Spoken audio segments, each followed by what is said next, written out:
जय माँ चर्चिका ओडिशार एक पुरातन शक्तिपीठ बांकीर जय माँ चर्चिका पीठ।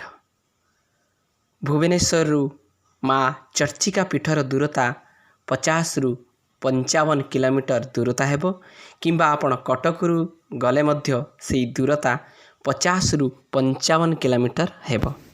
तेबे माँ चर्चिका हेउचंती अष्टकिलारू एक किला। एठी माँ तंत्र रूपरे पूजा पाती। एठी माँ वन दुर्गा को मंत्र रे पूजित होती। तेबे आसंतु शुणिबा माँकर पूजा रीतिनीति कौन रही। माँकर अंग लगी सेवायत मानस कुमार रणांक ठारू।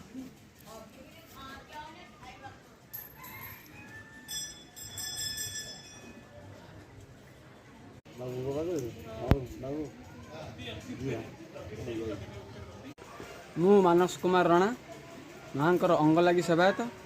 एठी माँकर ये हूँ अष्टकिलार एक किला।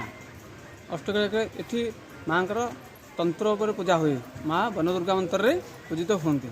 ओम काला प्राभ्यम कटारी खैरीकुल भयदा मौलिवदे इंदुरेखा शंख चक्र कृपाण तिशमी करयुदु वहंती त्रिनेत्राम सिंह स्कंदादिरूढ़ादिमखिलं तेजसा पुरयन्ती ध्यायेत दुर्गा जायाखं त्रिशपर्वृता सेविता सिद्ध कामयी माँ चर्चिका। ये हूँ रुचिकगिरी पर्वत। ये महर्षि रुचिकर आश्रम थिला। महर्षि रुचिकर पुत्र हेले जमदग्नि। जमदग्नि पुत्र हेले परशुराम। ये परशुराम माँ को आराधना करी शक्ति प्राप्त हो 21 बार पृथ्वी क्षेत्र निक्षेत्र करते। ये तेणु ये पीठ को माँ परशुराम पीठ बोली कहा जाए। आउ जो आमर भक्त मान कौन कहे किपर आसवे कौन तांकर सुविधा असुविधा कौन किपर एठी बहुत दूर दूरांतर भक्त मान आसंती। भक्त मानकर जहाँ कामना करी आसंती माँ को दर्शन मात्रे से मनस्कामना पूर्ण होता है। आ तार पूजा रीतिनीति कौन सब रही। माँकर स्वतंत्र माँकर सबुदिन स्वतंत्र नीति हुए एवं माँकर प्रथम भोर 4:30 मिनिट्रे माँकर मंगल आरती पहड़ फुटा नीति। तापर माँकर सूर्य पूजा द्वार पूजा बल्लभ बल्लभ पर माँकर साधारण दर्शन पे शाल मेला करा जाए।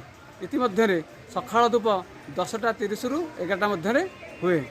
तापर आमर मध्याह्न धूप 2टा रु 2:30 मध्य हुए।